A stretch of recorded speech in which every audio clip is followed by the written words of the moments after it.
News from the south now, and a few groups working for the rights of sexual minorities in Bangalore raised a protest against an NGO for what they term a violation of their rights. Vasanthi Hariprakash reports.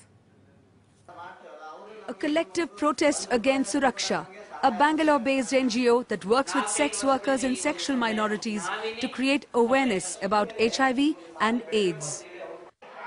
Field workers from across Karnataka working for the rights of sexual minorities and sex workers have gathered here in Bangalore to protest against an HIV test that they say they were forced to undergo. The protesters, some of them on the staff of Suraksha, the others ex-employees, alleged that the company in its board meeting held in May last year decided to ask all its employees to undergo HIV tests. Some allege that their salaries were held back.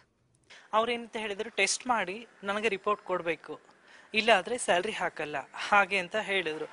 But the NGO denies all the charges. Investigation team has come out with a report saying that it was voluntary, it was never a force, and the salary is never kept pending for this reason. Yeah. We lost a few of our staff due to HIV.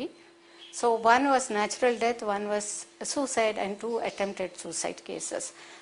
And being in this field, and we are supporting the community to take care of their health, and they themselves are not doing the test and not knowing the status of their HIV status is not known to them, that let us all go for a test.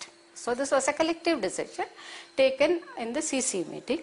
The NACO guidelines, which is called as the NACO National AIDS Prevention and Control Policy, it specifically says that no one can be tested mandatorily, and if that test is done, then it violates the policy. Protesters say the case highlights the divide between the agency and the communities it aims to work for. Vasanthi Hariprakash in Bangalore for NDTV.